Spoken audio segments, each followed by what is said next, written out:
state building and nation making process in the post-colonial world, post-colonial citizenship, and other related issues. He was elected to the prestigious dissertation fellowship to the Harry Frank Foundation, New York in 2015-16 for studying issues concerning violence and conflict in human societies. Following his PhD, he has worked as assistant editor at the Economics and Political Weekly before joining as assistant professor and assistant dean at Jindal School of Journalism and Communication. So welcome, Professor, to the session. How are you today? I'm good, thank you, Ashish. I request you to take up this session, but before that, can you just introduce the session to our viewers that what they can expect in this session today? Yes, that's right. So we have come to, this is the third or the fourth talk in the series, I imagine. This is fourth. This is the fourth one, yes. So I understand that many of you are tired of sitting before screens. So I hope that this will not be as boring and you will gain something out of it. Right. So this particular talk is going to demonstrate how the JSJC program in journalism and communications is different from the other programs that we have around in this country at the moment. What is the unique approach we take to journalism education, and what are the advantages of it? So I start with charting out how journalism education had evolved in India and where exactly we fit in. Right. How we, for example, differ from, say, an undergraduate program in a regular university, which offers journalism undergrad programs. How we differ from, for example, the mass communication institutes like the IIMCs and that kind of thing. Right. We would also discuss how we differ from, say, a business school that offers, say, some courses on business communications. Correct. And therefore, I think after this session, the potential students will actually get a clearer idea of what they're signing up for, and would also probably we can discuss some amount of the curriculum that they might expect in the course, and how this unique approach is built into the curricular framework itself. And I'll also request you to please let us know your views on future of journalism, because we have seen the trends are shifting now. A lot of things are moving on social media. Things are getting faster. Everyone has access to phones, so everyone has practically become a journalist, whoever is on Twitter today. So let us know your views also on what do you think on all these trends and how this will affect the students' future for better or for the worse. Sure, yes. So I thought that... Professor, I am taking this over to you. Now you can begin with this session. Thank you so much, Ashish.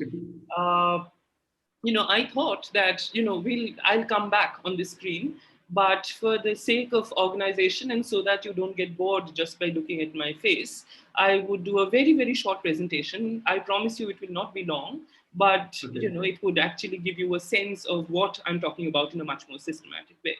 So I will share the screen and show you and get on to a very simple presentation, just bare bones, so that we can start the discussion. And I hope that this session would involve questions primarily, and because I think that is how we teach in the classroom as well, rather than a top-down, sort of monologue. We would encourage everyone to participate and ask questions. Just give me a second.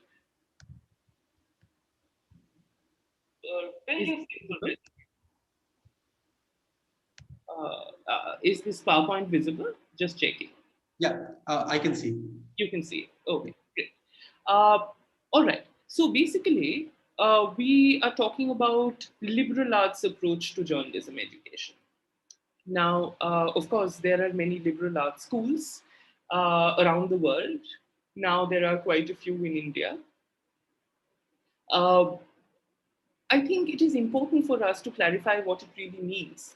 And what do we mean when we say that we teach journalism through the liberal arts approach, right? So there are two very important categories here that I think we need to be aware of and understand. One is journalism. What is journalism? And we are not simply talking about journalism in the sense of, working for newspapers, TV channels, and that kind of thing. Uh, we would talk about the media landscape far more generally, and communication, because after all, this is a course. This is the school of journalism and communication. And what does it really mean to actually, teach journalism through a liberal arts approach? And for that, I think it is important that we actually try and understand in what way is this approach quite unique and is different from the kind of journalism education that we have had in this country so far. Now, if you talk to, say, journalists and also media professionals today, in any industry you look at, and primarily the traditional journalism, sector, you would realize that many of these media studies professionals and journalists, they never really got any training in journalism or communications as such, right? So they actually came to the profession. Uh, in some ways, some of them wanted to be journalists, some of them wanted to be media professionals, while others, somehow happened to come to the profession, right? And even those, who actually wanted to be, in the media landscape, work in the media sector, work in TV, work with newspapers, and so on and so forth. Even if they had decided quite early on, the opportunities in India to actually get training, in that niche field, and it was a niche field for the longest time in India, despite the fact that India has had a very long tradition of journalism, but it still remained something that was confined to a niche sort of sector, and there was very very little opportunity that was out there to actually get any kind of professional training in the field. So most of the training would actually happen on the job, as it were. Okay, so traditionally the idea is that you get a general undergraduate degree in any particular discipline, in any particular subject. Many of them would be from disciplines like political science, especially political analysts, economics, those who are into business journalism and that kind of thing. Then you will have those with, say, a history honors or a literature honors and that kind of thing, right? And then they would, get into a company or a newspaper or an organization, and they would be trained on the job, right? Now, about, say, a generation ago, from around the 70s and 80s, there was some thought that was actually put into the idea of a formal journalism training, you know. And there emerged in the Indian education landscape two kinds of opportunities for training uh, for journalists and for media professionals. One was, this coming up of this institutionalization of a BA honors degree in journalism in traditional universities. So, for example, all the major universities in the country, Delhi University, if you look at, there will be undergraduate colleges which would offer BA honors degrees in journalism, right? I'm also familiar with, say, Calcutta, because I am myself from Calcutta. So Calcutta University will also have, say, a BA honors journalism program in some colleges, right? Now, that was one approach. Now, because these were government colleges, and it was treated as any other discipline, like, if you do a BA honors in political science, BA honors in physics, it was treated like any other department, in any other subject, right? So much of the training that was given and continues to be given in these kinds of sectors is basically, a fairly traditional mode of, teaching a little bit of everything in some ways, with some amount of practical training. But because of infrastructure issues, often that practical training wasn't of the same standard as one would expect to handle, in the sector itself. So if you for example did a BA honors, say, from a traditional undergraduate college in journalism, and then get into, say, NDTV in those days, but now, any of these TV channels, the kind of equipment and so on, the kind of studios that you would have to operate in, that would be, far more sophisticated than anything that you can get trained in, because there was infrastructure constraint. Now, in order to actually train professionals in journalism and in media in very specialized schools, a series of master's degree programs actually evolved in India, right? And they were often in the private sector, like you have the Asian College of Journalism and so on. Some of them would be departments in traditional universities, like Jamia, for example, will have a very celebrated media studies program, master's level program. And also you have the series of IIMCs, right? The Indian Institute of Mass Communications. But their main thrust was postgraduate education.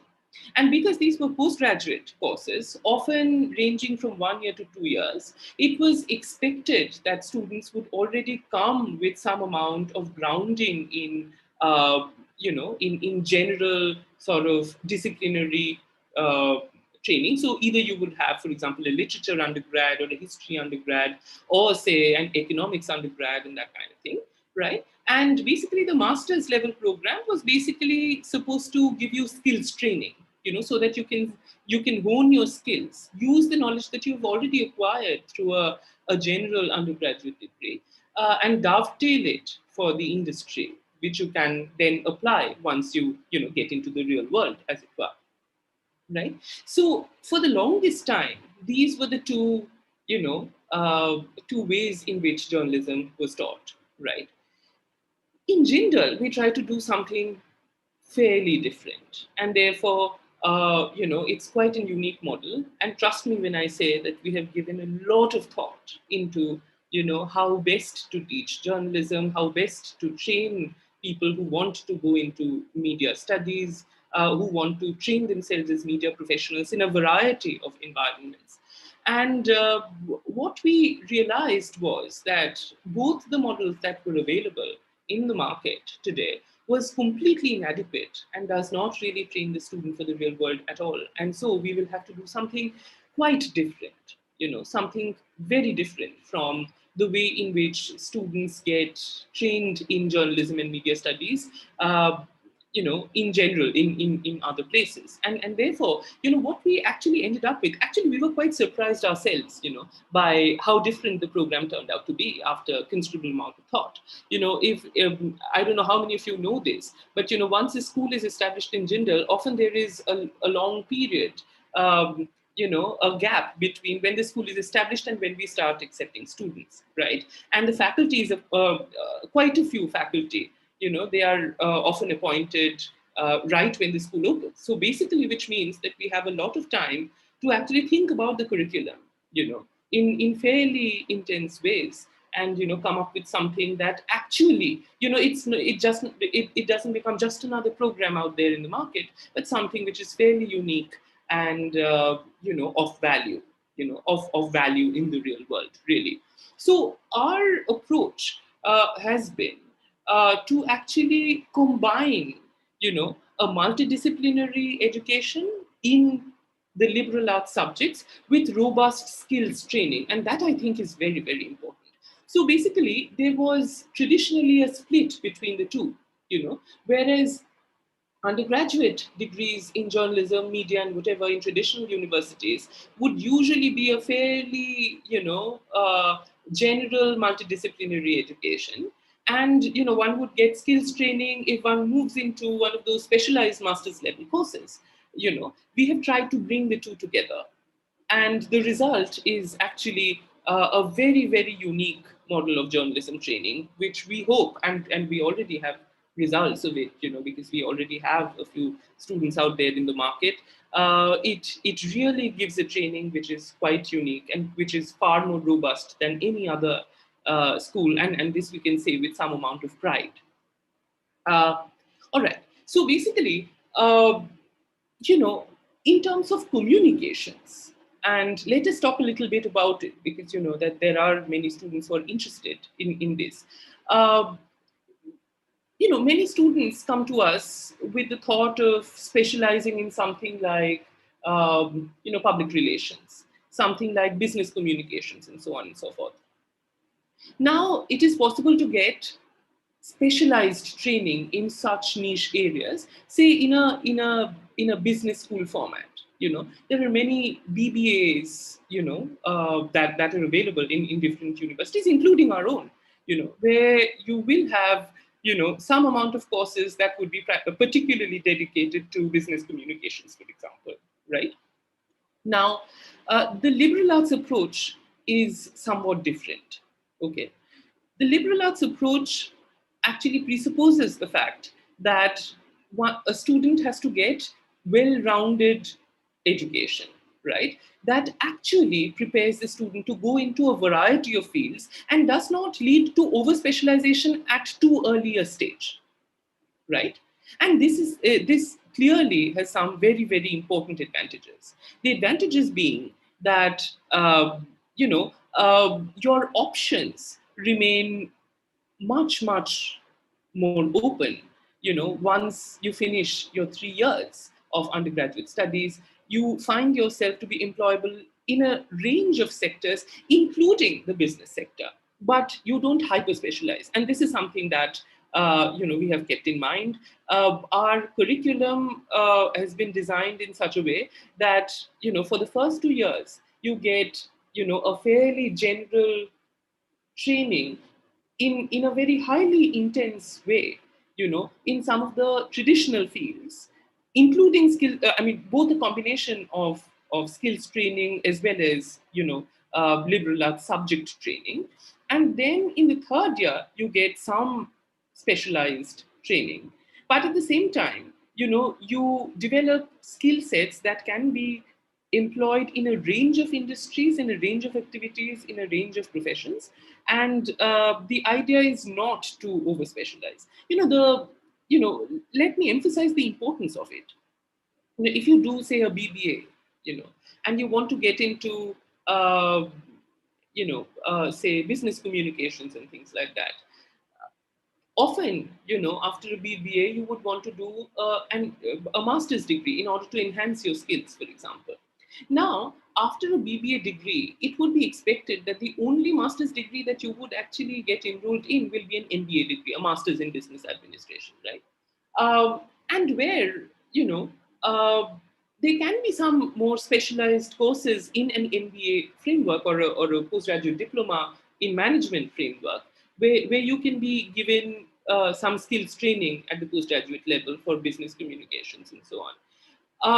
However, if your undergraduate degree has a broader base, you're not restricted only to an MBA program that gives you, robust skills in business communications, right?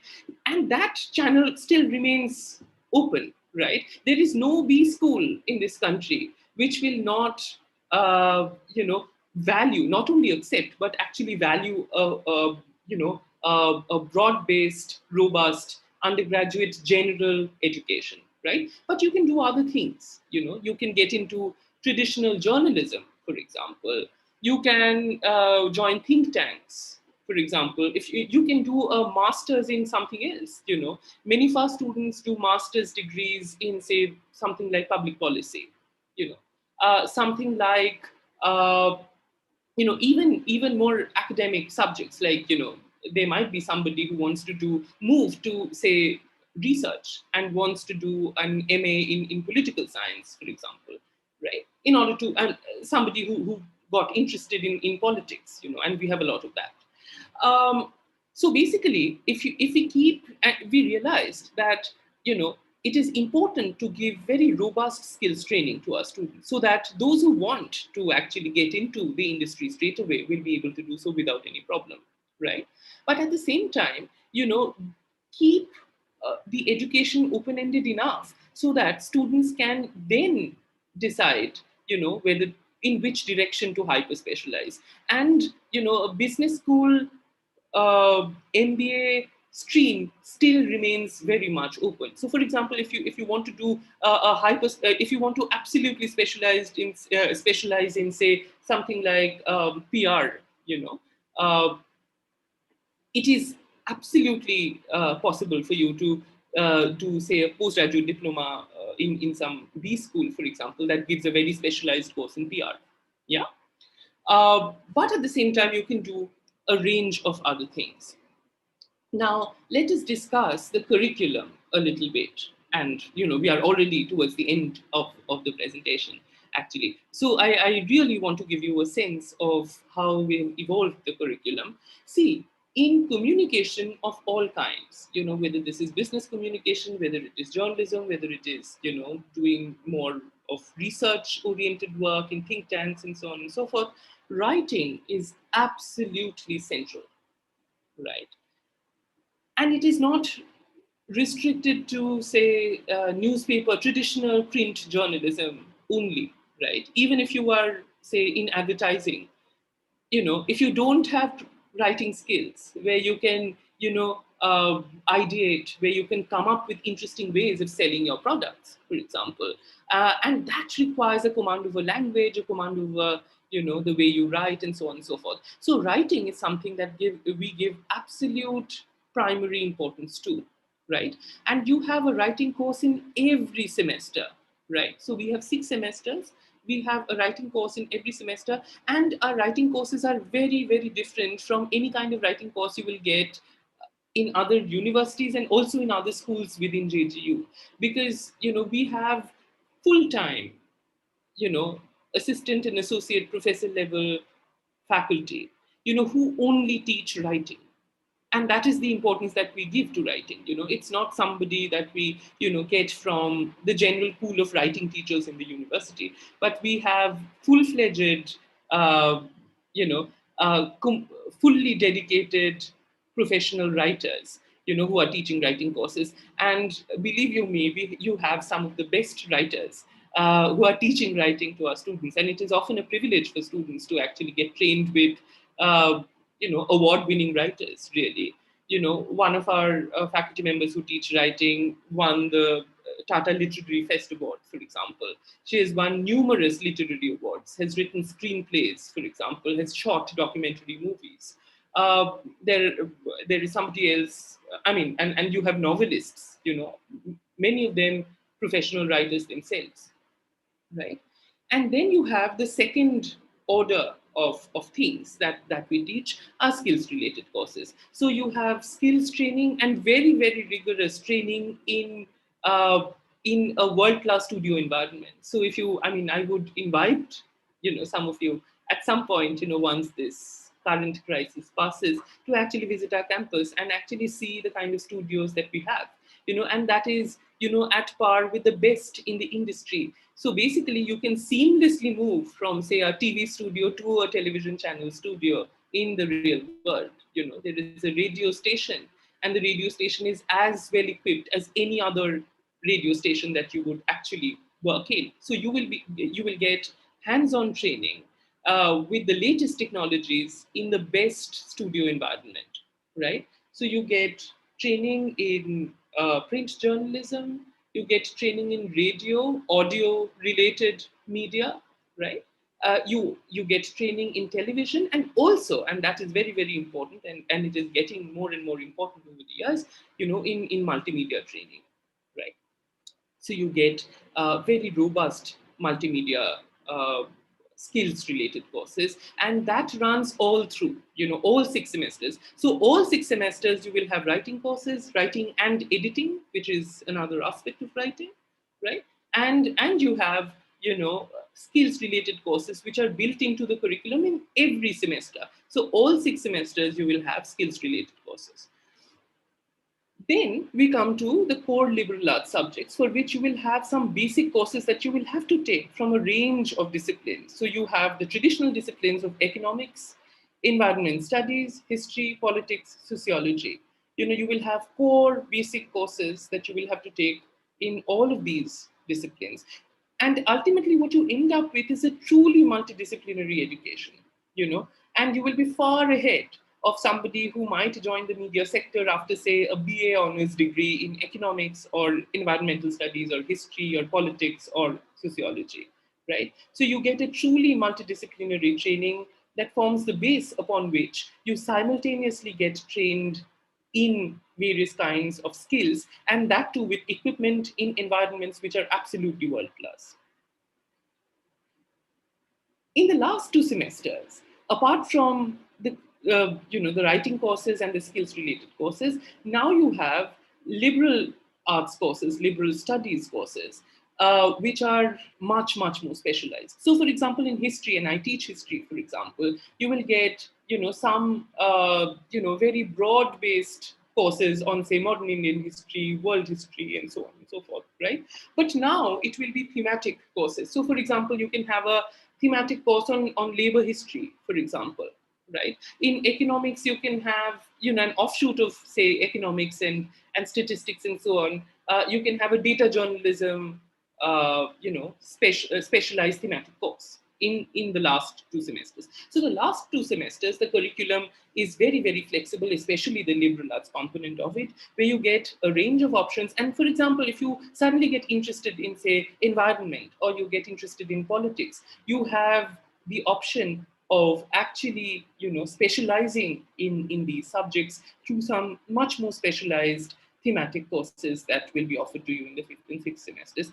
And lastly, of course, in the spirit of keeping as many options as possible open for our students, we have a bunch of cross-listed electives. By a bunch, I mean a very large bunch. Every semester, you will have more than 100 courses, 100 cross-listed electives that are offered by different schools in the university, and you have access to all of these courses. So actually, some students want to say they are interested in, for example, something like psychology, right? There is a psychology school that we have. We have specialized laboratories for it, right?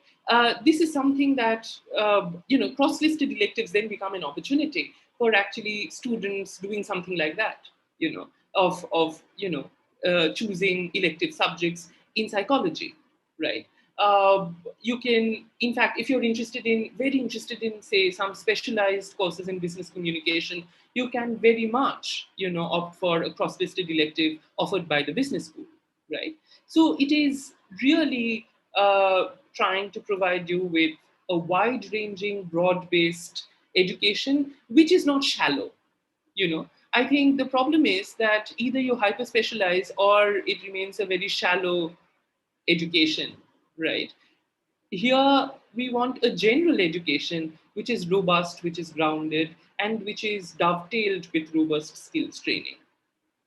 And the last point, and I will stop after this, is, what kind of students do we want in this program, right? And what kind of students usually thrive in our environment?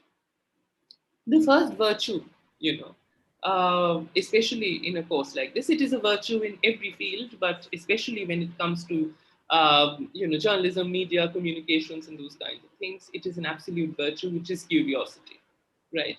It is actually pointless for those who think that, oh, you don't really care about what's happening in the world, right? Then you would never be able to thrive in an environment like this. Yeah.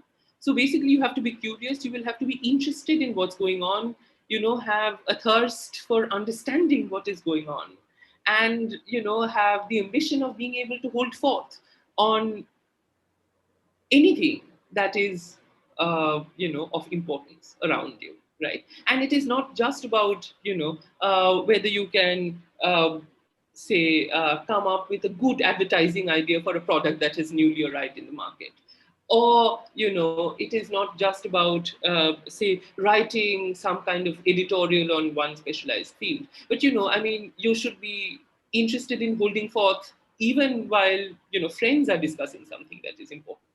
Yeah. So curiosity, the will to know, will to understand is something that I think is absolutely central.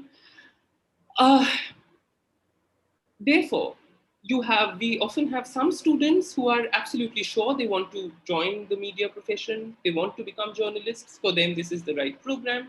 But it is also a right program for those who do not want to commit to something right at this stage. After all, you are 18, 19 maximum. There is no reason why you should absolutely commit yourself to something that you would do for the rest of your life. And we understand that. right? And that is why this broad-based education is very, very important. We try to keep as much flexibility within the system as possible. It is a holistic, grounded education which is applicable in a variety of fields, and therefore many of our students actually do not really know whether they want to be journalists, whether they want to be a media professional, but still they profit very much from it. And many of our students actually go abroad, or join postgraduate institutes for further study where they specialize in something that they've gotten interested in through the undergraduate program. The one thing that we want to emphasize at the end is that we are very, very selective, and we don't usually have, a huge number of students. Even when the intake is sometimes larger, it depends upon the demand. One time we got lots of applications, and so we basically decided to take about 75 or 80 students, but we make sure that they are divided into smaller sections so that it's not a situation where you get lost in hundreds of students in the classroom. But we try to keep the classroom small so that there is one-to-one interaction with faculty and learning takes place in a truly sort of immersive fashion. Okay, so I stop here and I'm available for questions. Right. So thank you so much, Professor, for giving all this information and clarity on the topic. We have a question that one of the student who is saying that if I want to come to JSJC for journalism, what is expected from me as a new student? This is a very interesting question, and it is, I think, not unique to our school. I think, uh, any new student uh, is expected to come with a certain attitude. And I think Okay. the most important attitude that a student should have, if they want to join our school, especially, is the will to know, and the will to learn. Right. I think that is what is important. We don't expect you to be a very wise person, or a very learned gentleman or a lady, when you come in. You will have plenty of opportunity to do that, right? Right. But we want somebody who is willing to learn, who is willing to put in the hard work. I think that is absolutely central. That you should come with an open mind. You should be willing to learn. You should be willing to work hard towards learning. Yes. So, as a layman, a lot of students and parents are watching this session and will watch. So, I'll ask you some basic questions, which Yes. will bring a lot of clarity to our prospective students. One is that a lot of parents ask this question: that what is the connection of liberal arts and journalism? Hmm. Hmm. How the both are connected? You see, journalism has a fairly simple meaning, you know, and it is a traditional meaning. A journalist is one who keeps a journal, right? As simple as that. You basically you are a chronicler, yeah. So basically, you observe something and you put it down, and Right. you put it down, and over time, that the meaning has expanded to somebody who basically chronicles events around them and makes them available for the public, right? And then the question comes, why should the public be interested in something that you have written, right? Because there may be so many people who may have witnessed the same thing, right? Why is it that your journal entry will be of interest to others as opposed to somebody else's, right? And there, comes the question of observation, right? So we often, see the world around us and try to take notes and chronicle, what's going on around us. But, you know, there is a difference between seeing and observing, right? Seeing, everyone does. When you look around, you see a bunch of things happening. But in order to observe, in order to understand, you will have to have a training, that enables you to make sense of what you see. And that is what is understanding, that is what is observing, right? And liberal arts education is absolutely central to that, because unless you can ask questions of things that you see around you, if you Hmm. can't ask questions from multiple angles, on a particular thing that you see around you, uh, you will never be a good journalist. You will never be of interest to others, because you will always have to be a much more keener, observer than a normal lay person, right? I will give you an example. Actually, everyone knows that there is a pandemic going on, right? You see every day, you see somebody falling sick around you, somebody, in the hospital and so on. All of us know that something is miserable is happening, right? But you know for a journalist, it is not just important to say that there is a virus, right, and people are falling sick. You will have to ask different questions of it, right? So what does it mean for the economy? What does it mean for the health infrastructure? Right. What does it mean for, say, personal lives, for example? What does it mean for friendships and relationships and so on, right? So unless you can ask those questions, and those questions are not as natural as it seems to be, these questions come through a certain kind of rigorous understanding of the world around you, and an understanding which is grounded in some very solid disciplinary foundation. And basically, by liberal arts approach, I mean a multidisciplinary, grounded approach to understanding the world around us. Sorry, there is a slight power situation. Yes. Right. Now, yes. So one more thing that comes is that now that our session will start from 1st of August.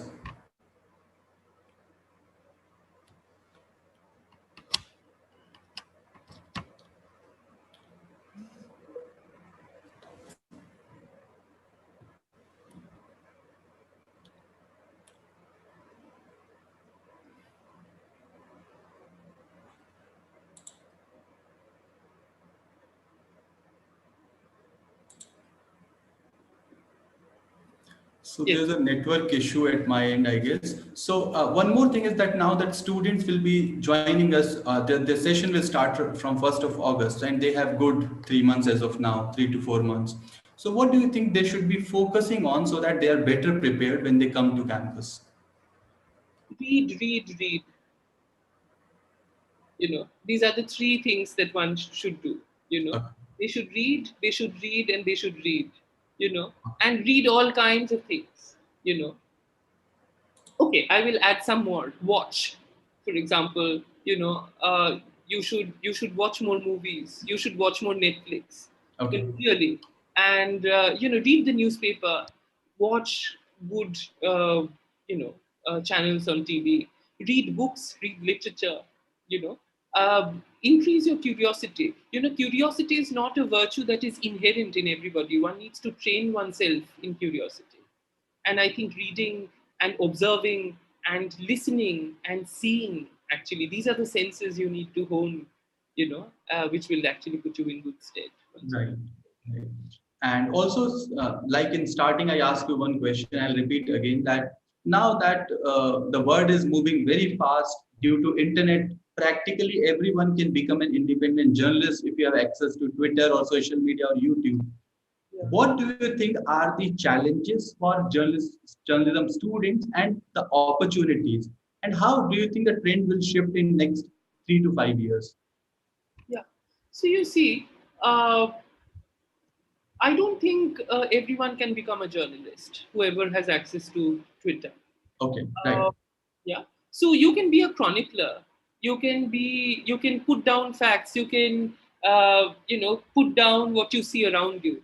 But a journalist, as I said, is a professional, right? So exactly this is what I wanted to hear from you because like we interact with students and today's student think because they have access to Twitter and journalism, it's very easy for them to get a platform and get started. So this is what I wanted to hear from you that is it possible? Actually the challenges before journalists have increased, because it is no longer enough to basically tell the world what happened. Everyone knows. If you are in TV, by the time you would start a real-time show, everyone already knows what has happened. If there is a bomb blast, if the economy, if some stock market has collapsed, people already know it. So you are no longer the first person to inform the world of what's going on, right? And therefore, you basically have to now tell the world how to understand what they already know. Okay. Right? And And that is why, in order to understand, in order to tell people how to understand, how to make sense of what they already know, basically now you need far, far superior skills than you could actually get away with in an earlier generation, where just informing the people of what happened was sufficient in itself, right? Now it has pretty much no value, right? Because everyone knows much before you would come to the studio. By the time you come to the studio, have a program, the world knows what has happened. You need to tell them how do they make sense of what has happened, right? Right. Which also means that there are unique opportunities. On the one hand, there are some people who lament the decline of the media and so on and so forth. But on the other hand, we must also remember that, the social media has increased opportunities in an unprecedented way. Now you can be an influencer, something that we had never heard of. That something is possible. You can have your own YouTube channel, and and basically, if you become popular, you can encash it. You can actually earn very, very well, on your own, right? Just by becoming somebody who is a sensation in the social media space, right? I think I mean, rather than gloomy, I think the media sector is an ever expanding sector, Right. which would also mean that over time, as you asked me, what is going to happen in 3 to 5 years? I think we don't know what is going to happen in 3 to 5 years, and that is because the landscape, the information landscape, is expanding, it's changing, it's transforming at a space where it is no longer possible to predict what is going to happen, and that is why a mere skills training is not enough, because the camera that you use today will become outdated in 3 years time. I can guarantee you that, right? Right. Yeah. But what becomes then important is basically, your basic fundamental skills, upon which you can build new skills. You can acquire the skills as and when they acquire, and that is the only way you will remain relevant in the market, not just in the coming 3 to 5 years, but throughout your lifetime, really. So I'll close this session with one last question. Our dean, Professor Goldstein, always say, and his famous quote is that there is no better time to do journalism than now. So what is your view on that, and why do you think this is a good time to do journalism or to become a journalist? You see, I mean, at one level, it is pretty obvious, isn't it? Because I think today the world around us has acquired a level of complexity which is not really comprehensible to everybody. That everything around us has become so technical, right? So basically, all of us know, for example, coming back to the example of the pandemic, that there is a disease, that there are people who are falling sick, there are people who are dying, those who are in the hospital, and so on and so forth. But if you actually, try to understand more, and it has become possible to understand more because of the media and so on, you often realize that you get into this mind-boggling world of specialist language, of specialized personnel who talk in technical jargon you have no access to, and so on. So on the one hand, just as information is increased, every aspect of human life has also become extremely specialized, that it has become impossible for, everyone, the common person out there, to actually comprehend what's going on. And I think, because of the increasing complexity of the things that we see around us, we need, a person to mediate between us and the specialists like never before.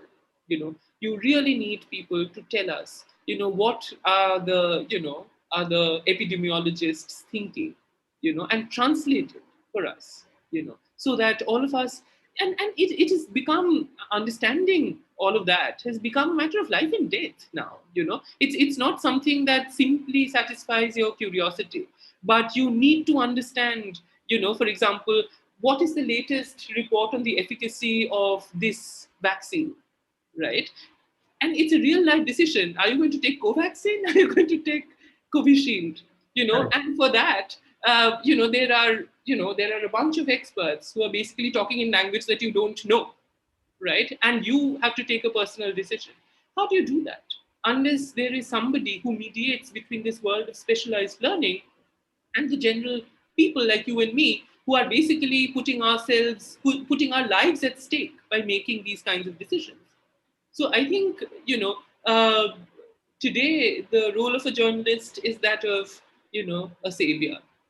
And really, saving the world by actually telling people things that they would otherwise never understand, Right. because everything is so locked up in technicalities that you really need people who would basically tell everyone what is important to know. Right. So with this, we'll wrap up today's session. Thank you so much, Dr. Ishan, for coming and telling us so much about liberal arts, journalism, their connection, and what a student can expect. I'm sure this would be a lot of learning for students. And in case any student has any further question, you can always connect with us. The details are on our website. Or you can also connect with Dr. Ishan Mukherjee. His details are also available on our JSJC website. Thank you so much, Professor. Thank you so much, Ashish. It was a pleasure to be here.